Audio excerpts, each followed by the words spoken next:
And then another thing that came out very strongly, I'm just showing you some of the more key items that caught our attention.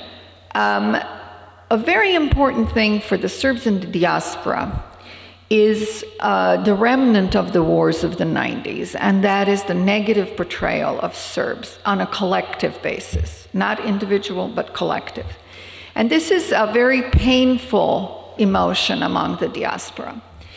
81% of the people find this, they're very concerned about this to this day, 15 years later, and somewhat concerned. So you really have here about 96%. Very concerned and concerned. Now, when you compare about how people in Serbia feel about these various things to see if there are any common sentiments, as you can see, the red is very important and the green is important, and then the others are not so important. So when you look at Serbian roots, if you combine what people find as important, you've got 59 and 24%. That's 83%. 83% find it important, the root important. Identity, you've got 91%. You've got in anti-defamation, and that's about image. Here also, 89% of the people here are very concerned about the defamation and the negative stereotyping. So those are things that are shared pretty equally between the diaspora and people here. So we do see things similarly. Now, we asked the people in diaspora, what role do you think that the homeland should play in helping to preserve our identity, the diaspora's identity? And you can see that 57% thought it should be very active, and somewhat active, 35%. So you've got here over 90% that feel that the homeland should be involved in helping us retain our identity. What I don't have here is how diaspora feels the homeland is performing in this regard, which is very badly. Like 9%, think that they've done anything of value here. Now, how important is it that Serbia helped diaspora retain its identity? When we asked the people here, you can see that 48% thought it was very important, and 32% thought it was very important, 48% important. 90% thought that the homeland should have a role in helping us in the diaspora retain our identity. Now, the work of identity retention and identity promotion and preservation, as you know, is usually done in the home, and it's usually done by women. And I think women are much more sensitive to this issue and much more skilled in passing this on. So this is something where we can work together, women that are here, for example, the women in diaspora, women here. Now I want to take you to the financial piece of this. And I just point this out because to introduce the topic, we looked at the 10 years since Milosevic is gone, 2000 through 2009. When we looked at this, these were the numbers that were available. And this is the performance of the GDP of Serbia. This is by growth, annual growth. So it grew for a while, and of course, the economy is bad now. It's not growing at the same pace. Foreign capital as a factor in Serbia's economy, as you can see here, is an extremely important factor. This is an absolute value in terms of dollars. The green line is remittances, doznake. This is what comes from the diaspora, and it's essentially a gift. No conditions, no interest rate. You don't have to pay it back, we just give it.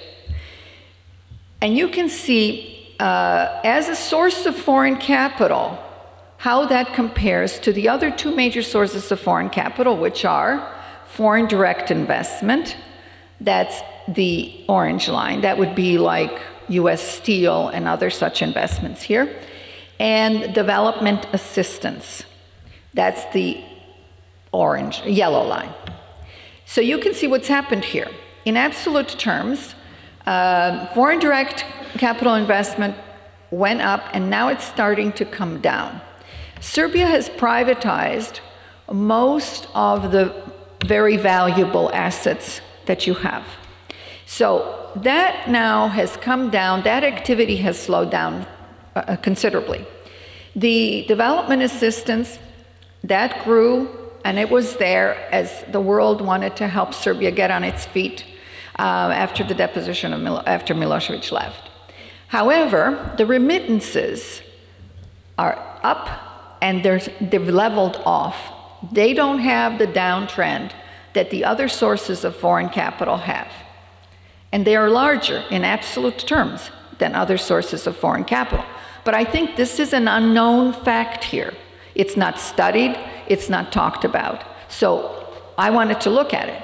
My sources of information are the World Bank, Monetary Fund, EBRD, international sources that keep this data. And I had to, collect the data and examine it. Okay, now, if you look at these three sources of foreign capital as a percentage of Serbia's GDP to see how that compares, you can see those trend lines. Look at your development aid, that's the green line. That's come down and that's going away. Serbia is beyond the point of continuing to get development aid. So that's not going to be there anymore, or to a much smaller degree. Foreign investment, essentially same idea because most of the assets have been sold. The remittances, however, are still up. They're still up there. Now, if you look over the last 10 years, the sum of the three sources of foreign capital as a percentage of GDP, you can see that it has been anywhere from a little under 45% compared to GDP to 25%. That's a huge chunk of the economy. That means that Serbia has been very dependent on foreign capital. Its economy has been very dependent on foreign capital. And that need is not going away anytime soon. But you have seen what's happened to the three sources, major sources of foreign capital. The two sources, development assistance, direct capital investment, have been on the decline. But Serbia needs foreign capital. So think about that and look at the remittances. So if you take that 10 years, and on an average, you look at how those three sources of foreign capital have compared against each other. Foreign development assistance on an average for that 10 years has been 9%. Direct foreign capital investment has been 7%, and remittances have been 14%. They're twice as much as direct foreign capital investment, and yet, if you think back about what you have read in the media, you have read every time a foreign capital investment is made here, there's a lot of media coverage, a lot of pictures, a lot of everything, and you think that's all there is. You do not get the same coverage about remittances and what the diaspora contributes. Now, that gives people a very incomplete picture about Serbia's economic needs, the sources of financial support and capital, and therefore it's very difficult for a country that's uninformed to know how to, the people, how to ask to have what could affect its economy the best be optimized. And if you don't know these things, if you haven't studied them, you're not going to know to ask the questions and to do the right thing to maximize.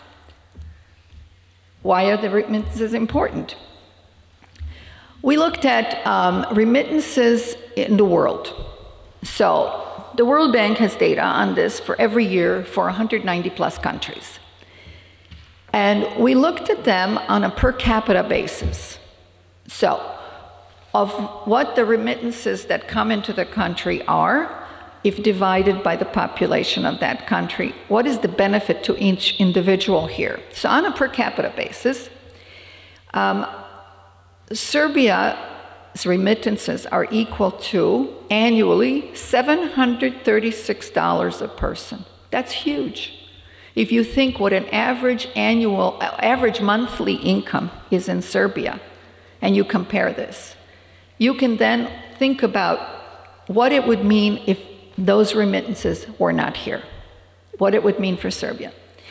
And if you look at them, and I did this on a per capita basis so that we're comparing apples and apples instead of apples and oranges, because Serbia has a larger population, so to have a fairer assessment of what that means on a person, on an individual basis. If you look at Serbia's contribution, it is of 190-some countries, it is the 7th in the world. The Serbian diaspora is the 7th in the world in terms of generosity. And then you compare the other former republics, Bosnia and Herzegovina, Croatia, Macedonia, Slovenia. That's all that there was data for. You can see that there's no comparison. There's no comparison. But you know that people here do not know this. It is not known. It is not understood. Now, you can see on in absolute terms, in total dollar value, what that looks like over time as well. And if you see Serbia, our remittances have just gotten larger and larger to Serbia over time.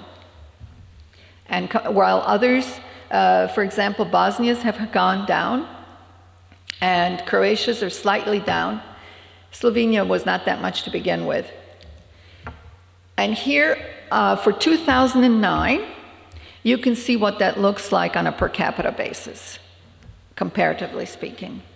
And I think I like numbers that draw graphs because pictures tell a story.